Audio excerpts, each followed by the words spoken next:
kita, tetangga kita, bahkan orang-orang yang kita cintai dengan keadaannya, tanya kabarnya, tanya apakah mereka sudah makan. Kita sering tanyakan bagaimana keluarga mereka, tapi kita jarang mengingat untuk datang ke orang tua kita, tanyakan kabar mereka, lihat keadaannya, tengoki kuburannya, tengokin rumputnya mungkin udah panjang. Macam kalau masih ada rumahnya, kita datangin rumahnya, kita bawa bungkusan, dia senang. Kalau udah nggak ada, tengoki kuburannya. Nggak bisa sebulan sekali, nggak bisa seminggu sekali, sebulan sekali. Nggak bisa sebulan sekali, datangin beberapa tahun sekali, tengokin kuburannya. Bacakan Yasin, Nabi katakan Yasin qalbul Quran, la yaqra rajulan illa ghafarallahu dhanbuh. Yasin jantungnya Al-Quran, nggak dibaca oleh satu umatku, kata Nabi Muhammad, dalam keadaan ikhlas membacanya, kecuali orang itu pasti diampuni dosanya oleh Allah berkat baca Yasin. Kalau itu Yasin dibacakan untuk almarhum, almarhumah, saudara, maka orang tua kalian juga almarhum, almarhumah itu diampuni dosanya oleh Allah Subhanahu wa ta'ala. Terasa ada makanan kita bawain ke rumahnya, orang udah gak ada, sekarang datengin kuburannya, bacain doa. Nggak bisa, minimal jangan pernah tinggalin doa setiap hari untuk mereka. Bagus-bagus, jangan tinggalin acara haul setahun sekali untuk mengenang almarhum, almarhumah. Demi Allah, Nabi berkata, man ja'a bil hasanah falahu ajrun khairum minha. Siapa yang keluarkan hartanya untuk orang tuanya, siapa yang kirimkan pahala dari hartanya untuk orang tuanya, maka Allah akan ganti balik itu uang 1000, 1.000.000 kali lipat dari apa yang dikeluarkan untuk orang tua-tuanya. Allahumma shalli ala Muhammad. Saudara hadirin yang dirahmati dan dimuliakan oleh Allah, dulu ada 2 anak kecil di zaman Nabi, persis di malam hari sebelum pagi berangkat perang Badar. 2 anak kecil ini saking gagahnya datang ke rumah Rasulullah di malam perang Badar dengan pedang yang udah ada di pinggang mereka. Sampai di depan Rasulullah sallallahu alaihi wasallam, dia ucap salam dan kemudian dia cium tangan Rasulullah dengan berkata, sambil gagahnya dia berkata, 2 anak ini, ya Rasulullah, izinkan aku dan adikku hari ini untuk berangkat besok perang bersama engkau, dan kami berdua siap syahid di medan perang besok ya Rasulullah, dan itu semua adalah kebanggaan buat kami. Nabi bertanya, di mana kamu tinggal? Di sana ya Rasulullah, di kampung sana. Hal halaka ummuka wa abuk? Hal halaka ummuka wa abuk? Apakah kamu masih punya ibu, masih punya ayah? Gala mawjud ya Rasulullah, masih ada ya Rasulullah. Kalau begitu kata Nabi, kalau aku boleh bertanya, bagaimana keadaan ibumu saat kamu keluar dari rumah untuk berangkat siap perang bersamaku? Apa jawab anak muda ini, anak kecil ini? Ya Rasulullah, waktu kami berangkat, ibu kami tidak mengizinkan ya Rasulullah. Tapi kami dengan gagah dan tetap keyakinan kami tetap keluar dari rumah dan berkata, kami akan perang ikut bersama Rasulullah dan membela agama Allah. Tapi ibu kami terus melambai-lambaikan tangannya, fabaka bukaan tawilan wa bukaan syadidan. Tapi saya punya ibu, air matanya terus mengalir, memanggil-manggil saya, nak jangan nak. Atau orang Betawi bilang, tong jangan, tong sini, tong udah lu gak usah ikut kemana-mana. Tapi apa yang terjadi, saya tetap jalan ya Rasulullah. Apa kata Nabi? Fabaka ummak, hal baka ummak, ibumu menangis. Betul itu. Sekarang juga kamu pulang ke rumahmu, kau temui ibumu, kau buat senang ibu dan ayahmu, hentikan air matanya, buat dirinya tersenyum, maka kamu telah dapat pahala lebih afdol daripada syahid di medan perang besok. Allahumma shalli.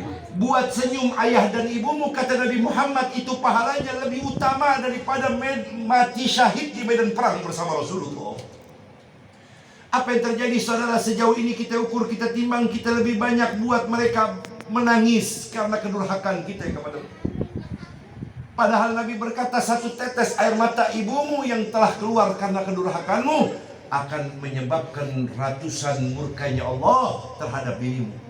Tapi 1 senyuman yang keluar dari mulut ibumu, ayahmu, kata Rasulullah, akan mengundang jutaan rahmatnya Allah untukmu. Pertanyaannya, kalau kemarin kita nguburin orang tua, kalau kemarin kita ikut gotong jenazah orang tua, kalau kemarin kita ikut ngeliat ngebungkus jenazah orang tua kita, kita nangis kayak anak kecil di samping jenazahnya, kita usap-usap tuh badannya, kita pelukin tubuhnya, kita bilang, abah maafin saya Saya minta ampun, minta halal, minta ridho. Waktu jenazahnya dimandiin, kita masih ingat, kita usap-usapin kakinya. Maafin saya. Minta maaf saya, Pak. Minta maaf saya, Abah. Maafin saya. Belum sempat nyenengin Abah, belum sempat nyenengin Mak.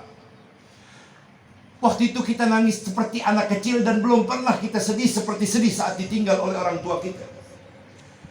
Kita nangis cuman dalam hitungan mungkin beberapa hari, beberapa minggu, beberapa bulan. Sekarang udah lupa, nggak pernah lagi kita nangis. Tapi kita mesti sadar, jangan lupa, sebentar lagi anak-anak kita yang ada di rumah juga akan melihat jenazah kita dimandikan dan mereka menangis. Sebentar lagi anak-anak kita yang di rumah yang akan melihat kita dibungkus kain kafan.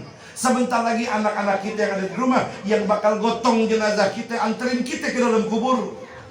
Kalau nggak dari sekarang kita berbuat baik, maka saudara, kapan lagi saudara? Padahal semua bakal disoal. Makanya saudara, dalam kitab Al-Barasail Hamma, Nabi bersabda, jangan bilang nggak ada dalilnya nih. Orang kalau masuk dalam kubur tuh 10 langkah daripada orang yang nganterin jenazah pergi, itu langsung malaikat mungkar wa nakir bertubi-tubi melemparkan soal dan bertanya kepada kita saudara. Dari malam pertama sampai malam ke-7, Nabi bersabda, sampai dilanjutkan malam 15, dilanjutin lagi malam ke-40, sampai malam 100. Itu saudara nggak berhenti Nabi. Katakan malaikat mungkar nakir bertanya kepada kita. Maka Nabi berkata, hendaknya fad'ulahum, maka doakan mereka almarhum almarhumah ketika mereka masuk ke dalam kubur. Mulai malam itu sampai 7 hari, sampai ke 15, sampai ke 40, sampai ke 100. Orang tua-tua kita dulu ngajarin itu semua sampai hari ini. Jangan bilang gak ada dalilnya, jangan bilang katanya. Ini adalah hadis Nabi Muhammad SAW. Apalagi naudzubillah dikatakan ini adalah bid'ah, kagak ngaji mereka. Kagak mau ngaji, kagak mau datang ke ustaz, datang sama guru, datang sama orang soleh. Mereka baca kitab. Karena mereka kagak mau ngaji, jadi bilang tuh itu adalah bid'ah, nggak ada dalilnya. Mereka kagak ngaji, baca komik, saudara. Kita saudara harus bersyukur di kampung kita banyak orang soleh, banyak guru, banyak kiai, banyak ustadz. Deketin, kumpul. Dulu saya masih duduk di sini sama orang tua kita, masih ada saudara nih. Orangnya masih hidup, badannya udah payah. Orang tua kita Ustadz Kiai Haji Madarim Nabi. Sekarang badannya udah payah, menandakan bahwasanya orang soleh udah mulai berkurang. Saudara, dekat dengan kumpul bersama kita. Hendaknya kita datangin orang-orang soleh, karena nggak ada yang bakal doakan kita besok ketika kita meninggal, keluarga kita kena musibah. Yang paling utama adalah guru, ustadz, kiai, orang soleh yang ada di kampung kita. Itu yang paling utama saudara. Maka hendaknya kita senangin mereka, hormat sama mereka, duduk ngaji sama mereka. Saudara, insya Allah Nabi bersabda, man jalasa alim faqad fayakunu alim. Kalau dia duduk sama orang baik, sama orang soleh, sama ulama, sama kiai, sama ustadz, sama ustazah, Nabi bersabda dia bakal jadi orang soleh. Seandainya Nabi katakan orang tua itu juga tidak jadi orang soleh, maka akan lahir besok anak-anaknya jadi ulama, anaknya jadi orang soleh.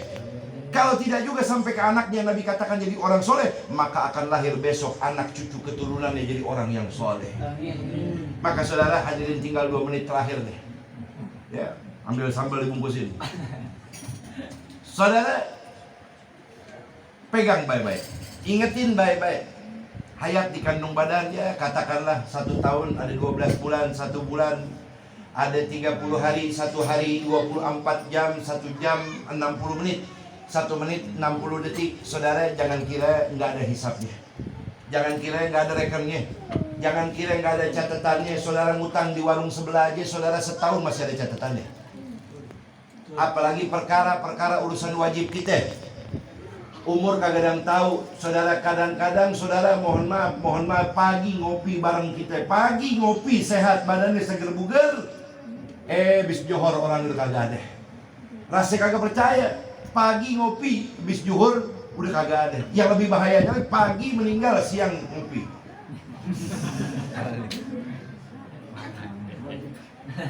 Saudara, dia yang namanya umur kagak ada yang tahu. Jangan kira nggak ada rekenannya, jangan kira nggak ada catatannya. Wa kana inda rabbihim hasiba. Semua ada hisapnya, semua ada catatannya, semua ada rekennya. Kata-kata malam ini turun hujan dari Kampung Baru rata sampai Mekah, rata hujan. Kira-kira ada yang tahu nggak berapa jumlah tetesan hujan yang turun dari Kampung Baru sampai Mekah? Ada yang tahu nggak? Nggak ada yang tahu. Saya kasih tahu, Allah tahu berapa bilangan jumlah tetesan hujan yang sedang turun itu. Kalau rata hujan dari Kampung Baru sampai Mekah Haji, Allah tahu berapa bilangan tetesan hujan yang turun ke bumi. Terus bagaimana dengan sholat 5 waktu yang pernah kita tinggalin dari muda sampai hari ini belum sempat kita qadha? Tanyain sama puasa Ramadan yang pernah kita tinggalin dari bujangan sampai punya cucu, belum sempat kita qadha. Tanyakan berapa banyak muharramat, makruhat, subhat, maksiat, mungkarat yang udah pernah kita buat. Jangan kira nggak ada catatannya, jangan kira nggak ada rekanannya. Kata air hujan Allah tahu, apalagi kewajiban yang kita tinggalin sampai hari ini belum sempat kita qadha. Besok kita mau minta apa di dalam akhirat? Kalau Nabi Adam diusir dari surga cuma sekali buat dosa, terus bagaimana dengan sholat 5 waktu yang setiap hari kita tinggalin? Jumat kita kagak pernah sholat Jumat, puasa Ramadan kita kagak pernah puasa Ramadan, kita tinggalin, kita kagak mau qadha. Pengen masuk surga, al-jannah mahul balash, surga kagak gratis, sudah deh. Nabi diusir dari surga cuma sekali buat dosa. Terus bagaimana dengan dosa kita sama orang tua? Dosa kita sama Allah, dosa kita sama Rasulullah, dosa kita sama guru. Rekan baik-baik. Yang terakhir, kullu bakin fasayuka. Ingatin baik-baik. Kullu bakin fasayuka, wa kullu na'i fasayun'a, wa kullu madhkurin fasayufna, wa kullu madhkurin fasayunsa, wa laysa ghairallahi yabqa. Nabi yang bersabda. Apa kata Nabi? Ingatin baik-baik, hidup di dunia jangan teledor. Jangan tapi timbang handphone mulu yang dipegang. Hidup di dunia jangan tapi sibuk mulu di jalan sama kerjaan. Hidup jangan tapi sibuk mulu sama ngopi, nongkrong yang gak ada manfaatnya. Ingetin, ukur-ukur. Ini napas yang Allah beriin adalah mutiara intan berlian, jauharatun laki matalaha. Mau sholat, mau kagak sholat, kata Nabi, mau sering ke masjid, mau kagak pernah ke masjid, kullu bakin fasayuka. Siapa yang pernah menangis karena ditinggal oleh orang-orang tercintanya, Nabi bilang jangan lupa sebentar lagi kamu juga akan ditangisi jenazahnya. Wa kullu na'in fasayuna. Mau pergi ke musola, kagak pernah ke musola, mau sholat berjamaah, kagak pernah sholat berjamaah, mau ke majelis ta'lim, mau kagak jadi ke majelis ta'lim, fasayuna. Kalau kamu pernah gotong jenazah orang, ingat kata Nabi, jangan lupa sebentar lagi jenazahmu juga akan digotong, memperingatkan bahwasanya mati itu sudah dekat dengan kita. Wa kullu madhkurin fasayufna. Dan semua orang yang pernah kita lihat di dunia, kita sebut di dunia, oh si fulan tuh kontrakannya banyak, oh si fulan usahanya bagus, oh si fulan konveksinya hebat, oh si fulan jadi anggota dewan, oh si fulan kaya, oh si fulan berilmu hebat. Si fulan yang kau sebut kata Nabi, yang kau lihat di dunia, sebentar lagi mereka juga akan lenyap dari pandanganmu, karena mereka juga akan dipanggil oleh Allah. Walaysa ghairallahi yabqa. Enggak ada manusia yang kekal, enggak ada manusia yang abadi. Yang kekal, yang abadi hanya Allah Subhanahu wa ta'ala. Ada yang tanya sama saya, Bib, emang cirinya peringatan mati itu datang bagaimana? Ini yang terakhir, setengah menit. Apa kata Nabi? Afara'aita imma ta'nahum sinin. Oh, madadu dahril ayyam. Kata ulama, madadu dahril ayyam wa dhanbu hasibu wa jaa rasulul mauti wal qalbu ghafilu. Na'imuka fi dunya gururun wa khashratun wa isuka fi dunya mahlul batin. Emang ada peringatan mati itu ada cirinya, tandanya, sifatnya ada. Kata ulama, katakan madadu dahril ayyam, udah berapa lama kalian hidup di dunia?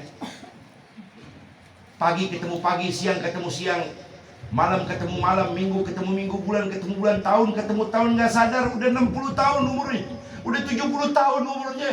Saudara, kata Nabi, apa yang sudah kamu dapat? Wadan buhasilu, ternyata dosamu lebih banyak daripada pahala.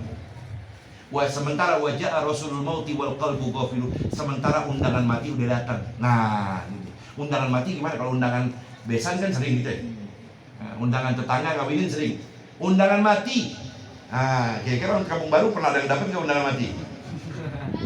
Ternyata ada, saudara. Undangan mati itu ada. Malaikat Israel udah ngirimin undangan. Wajah Rasulul mauti, ciri-ciri undangan mati itu udah datang, kata Nabi, adalah rambutmu yang hitam legam tiba-tiba mulai keluar 1, 2, 3 berwarna putih. Itu adalah undangan mati sudah sampai kepada Nabi Muhammad. Wajah Rasulul mauti, undangan mati buat dia udah datang. Saya nggak ngomong-ngomong ada-ada nih, saudara. Undangan mati, kalau undangan besan sering kan. Gigimu yang kuat, yang hebat, yang bagus tuh, saudara, tiba-tiba tanggal dan tidak lagi tumbuh, maka itu juga adalah wajah Rasul maut, undangan mati udah datang. Rambutmu yang hitam legam, yang kuat di atas akarnya, tiba-tiba hanya dengan sentuhan sisir saja sudah mulai lepas daripada akarnya, maka itu juga adalah ciri undangan mati sudah datang kepadamu. Badanmu yang kokoh, yang kuat, yang hebat, pipimu yang kencang, hari ini sudah turun, tidak lagi bisa naik. Saudara, itu adalah wajah Rasul mauti wal qalbu ghafil. Tapi apa yang kita dapat? Kita masih lalai sampai gini hari, pulang dari acara ini pun cuma dapat bungkusan doang. Mohon maaf nih, pulang dari acara ini nggak jadi seremonial. Ini makanan doang seremonialnya. Tapi pulang dari tempatnya kagak pernah ke musola, tetap kagak pernah musola. Pulang dari acara cuma dapat berkat doang, bawa makanan doang. Pulang dari acara ini yang hobi ninggalin sholat, masih tetap hobi ninggalin sholat. Pulang dari acara ini yang durhaka sama orang tua, masih durhaka sama orang tua. Durhaka sama suami, pulang dari acara ini masih durhaka sama suami. Terus apa yang mau dibawa dari tempat? Cuma dohir doang, makanan batin, makanan dohir aja. Makanan batinnya kita gak bawa pulang, berarti kita adalah orang yang rugi. Mudah-mudahan Allah Subhanahu wa Ta'ala memberikan manfaat berkat buat kita. Yang paling inti dari di tempat adalah kita pulang dari di tempat, kita ingat Allah Subhanahu wa Ta'ala, kita jadi orang baik, kita sering silaturahmi orang tua. Kalau udah kagak ada, datangin kuburannya. Kalau udah kagak ada, doain arwahnya. Kalau udah kagak ada, datangin saudara-saudara orang tua kita. Itu adalah kemuliaan yang kita dapat insya Allah sampai ke anak cucu keturunan kita. Kurang lebihnya saya minta maaf, minta redho. Nah, nasi uduk masih hangat nih saudara ya. Insya Allah ngulangin rasanya, berkah cukup insya Allah. Kurang lebihnya saya minta maaf juga guru-guru kita semua. Walafu minkum. Wassalamualaikum warahmatullahi wabarakatuh.